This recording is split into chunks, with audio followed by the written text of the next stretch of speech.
Hi everyone! See what I made yesterday?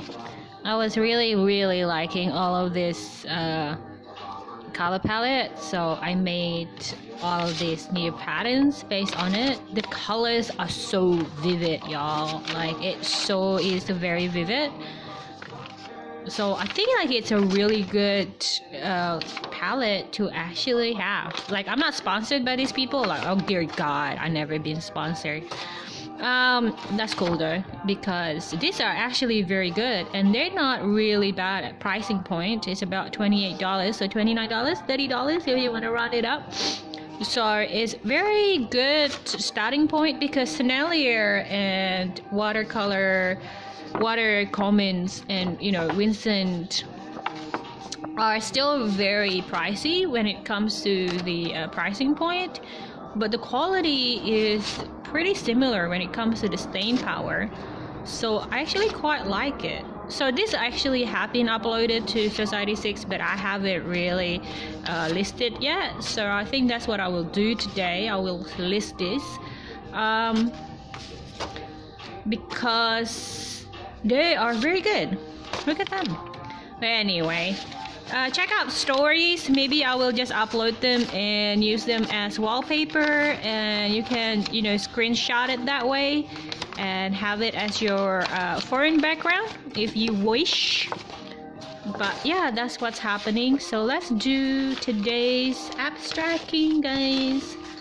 So I basically just sit down and did all of them in 3 hours because it's like I'm a kid in a candy store. Some people go to the pub and drink because they really like drinking. I get drunk by colors because that's what makes me drunk. Colors, beautiful colors. So I really like the brown yesterday. So which brown was that? Oh, I think this is part of the brown, isn't it? Yeah. So maybe the mess is really good because now I can actually see what the color was, because if you just see it plainly like that, you can't really tell. But because of the smudge next to it, next to each cake, you can actually see what color it is that you're picking up. So that's the upside, I guess, of mess. You can see the traces of the colors. So I really like, because I'm still in winter in Sydney, Australia right now, so I'm into this warm and yet cold color at the same time, like this kind of gray but not really gray. I don't know how to explain it. It's like winter tones. It's winter. It's like when you see the trees and they don't have any more leaves. Basically, they're like dead, but like they're not fully dead because like in spring they'll come back. I guess it's that color, it's that feeling of, yeah, it might look like everything's dead now, but not really. Everything is not really dead.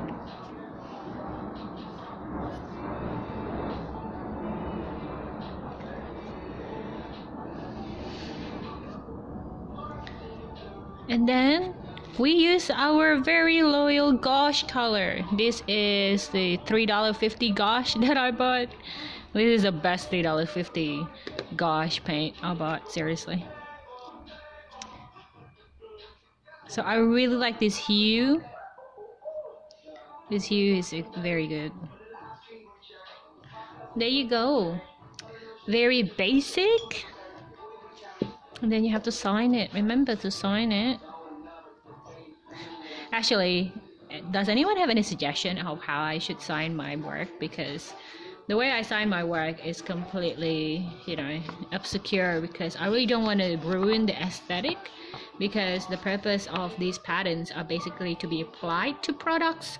So it's important for me to have my signature there, but not enough for it to be like taking away from the patterns.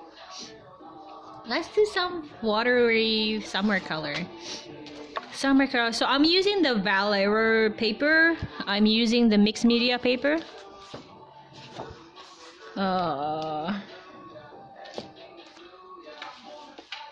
The mixed media paper, because the way it comes out is very different, so I'm using this one because the way it comes out is very different, depends on the paper that you use.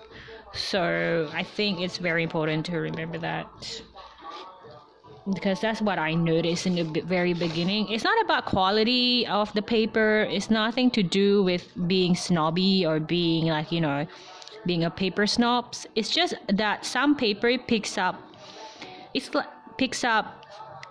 certain paints better, and the way the paints being illustrated on the paper is better. It's like a matchmaking process, to be honest.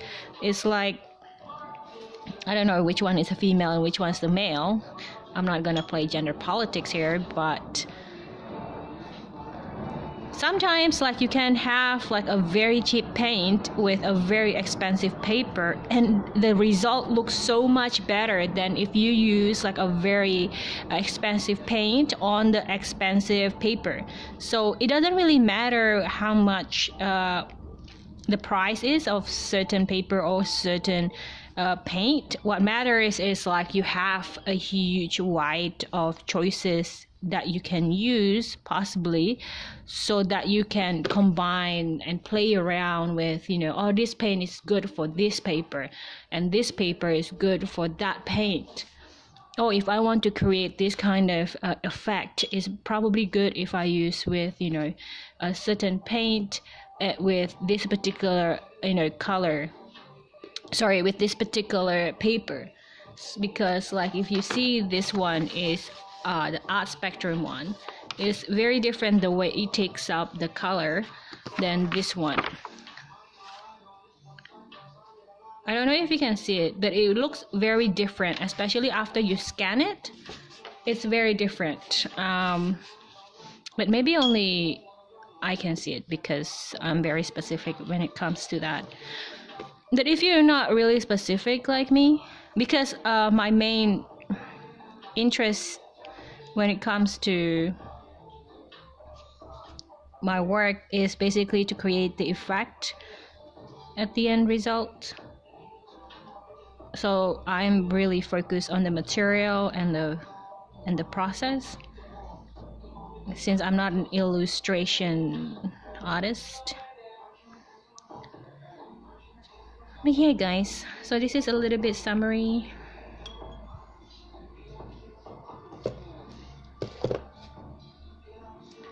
I think I really like this color. This is very good. It's bright. There you go. It's like neon bright. Isn't that cool?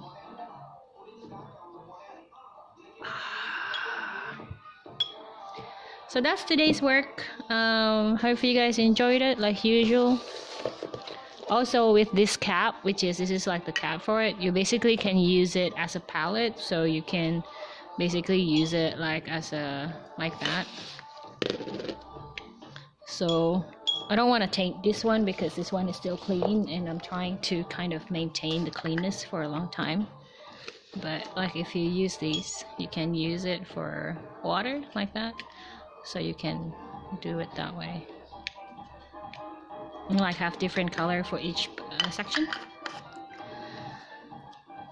Anyway, so that's it for today guys. Thank you so much for dropping by and hanging out. Hopefully you have a great day. That's the result for today.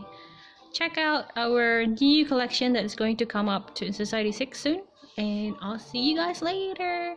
Bye.